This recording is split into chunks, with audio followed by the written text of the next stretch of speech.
Olá pessoal, o nosso assunto da aula hoje é neoclassicismo e romantismo. A nossa evolução histórica, o neoclassicismo representa uma retomada dos valores clássicos, né? Mas não foi como no Renascimento. O Renascimento englobou mais a questão estética, né? como base das suas premissas, né? No neoclassicismo, embora tenha se manifestado na arte, na arquitetura, ele se manifesta muito mais nas questões políticas e sociais, né? E aí sim ele passa a ser uma representação da arte e o ideal da arte, porque vocês sabem que nada nesse mundo é representado sem arte, né? A arte é a grande expressão, né, que conduz assim, à visibilidade dos dramas e conflitos e prazeres humanos, né? Então, assim, o neoclassicismo representa, sim, uma retomada dos valores clássicos, como eu disse, mas ele se faz de uma maneira mais ligada a questões sociais. Neste momento, a gente está falando da Revolução Francesa. A Revolução Francesa estabelece um fim, um marco do que é chamado absolutismo, e inicia-se, a partir dela, o iluminismo, ou seja, essa fonte de referências políticas que vão também ser utilizadas até hoje, né? Então, filosofia, sociologia, antropologia, elas vão ter uma importância muito grande para o ser humano na condução das leis, dos sistemas de ética, de moral, e etc. e tal. Então, assim, como ele também não está ligado mais às questões da religiosidade, principalmente à religião católica, que era a premissa do Renascimento e do Barroco, ele se desliga das religiões. Então, ele passa a cunhar os valores mais sociais mesmo, né? Então, assim, do ponto de vista que é o nosso objetivo falar de arquitetura e design de interiores, há uma reação imediata aos excessos do Barroco e do Rococó, né? Então é um retorno do classicismo sobre um ideal social e político.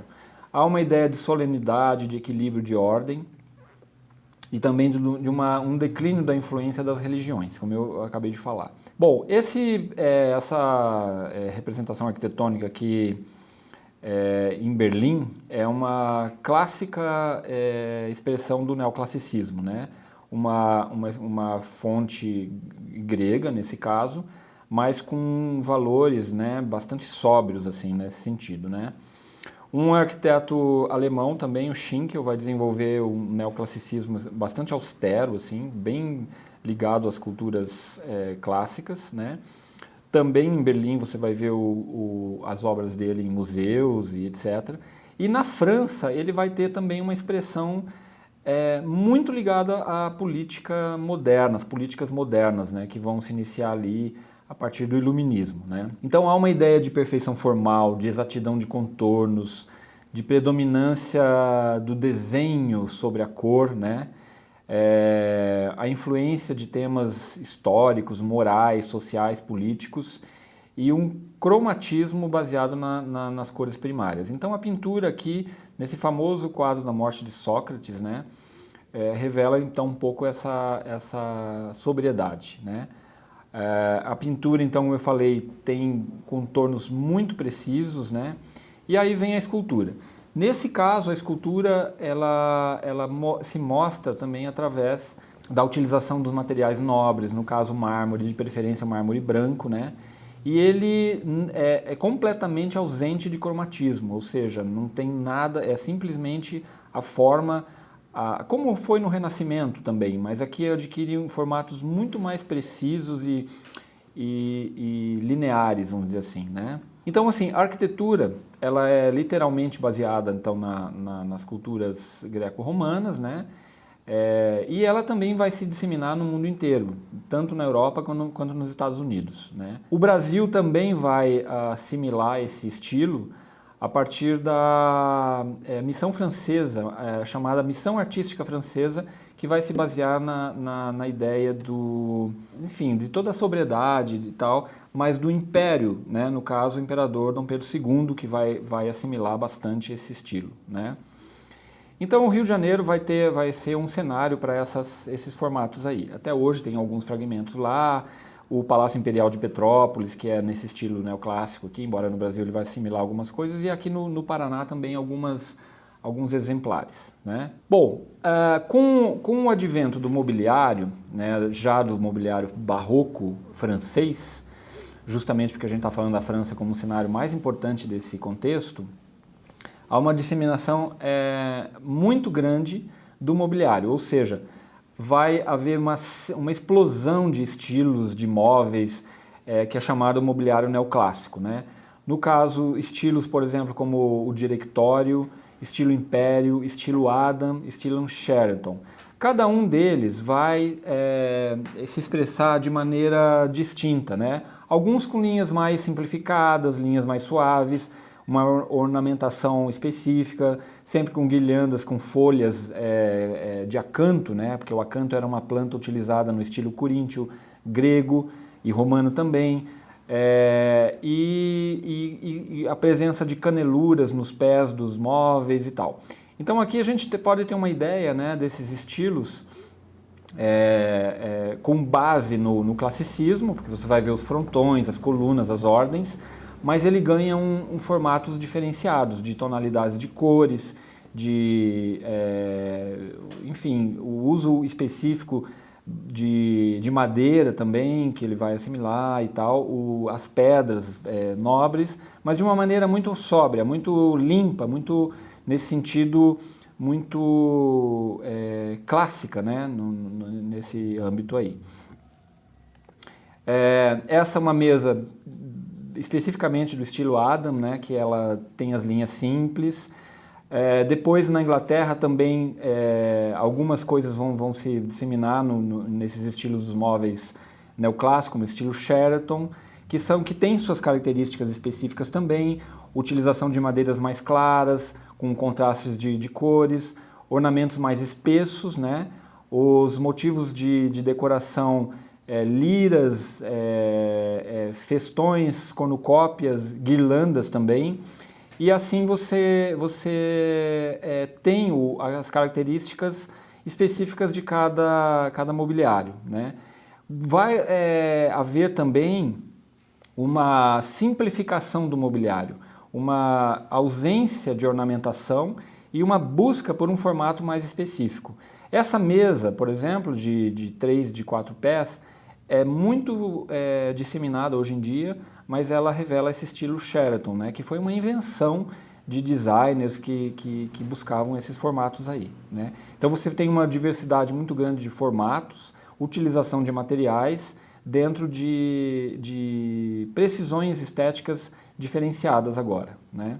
O estilo de Diretório, ele vai entrar um pouco em manifestações que antecipam o estilo Império, que também vai ser muito forte na França a partir de Napoleão, né?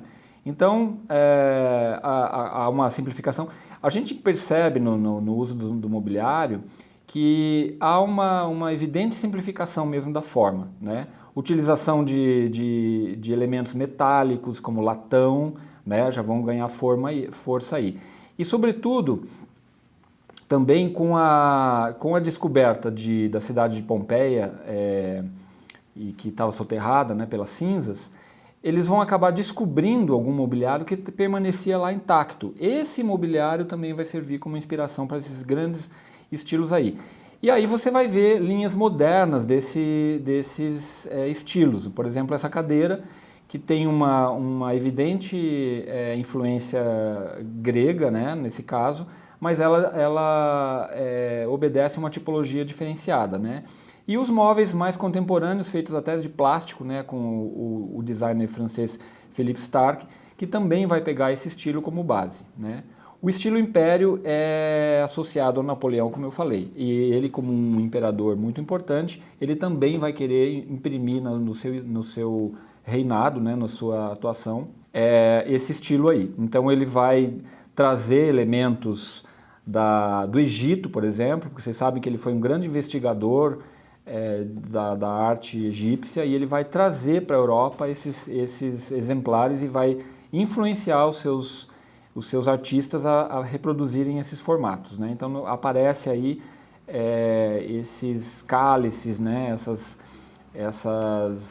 Esses elementos que são candelabros, para que seja bem evidente a sua marca, né?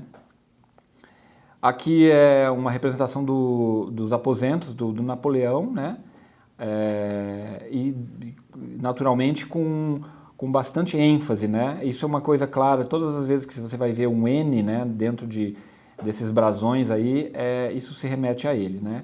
E a utilização contemporânea, por exemplo, em um hotel onde você aparece lá uma cadeira directório juntamente com vários outros elementos, né? Quer dizer, ou seja, a colagem, né? No romantismo, que é o estilo que precede e que automaticamente está ligado à Inglaterra, a gente vai ver aqui o advento da era industrial, né? Então há uma retomada agora, um pouco diferente do neoclassicismo, né? Aliás, assim, tem características muito distintas, porque o romantismo vai se estabelecer agora pela reflexão interna do homem como um ser existencial, né? Ele existe, mas ele não existe desassociado da natureza, ele existe e ele tem uma influência da natureza, né? Então, assim, ele está ligado à Revolução Francesa, está ligado também à Revolução Industrial, né?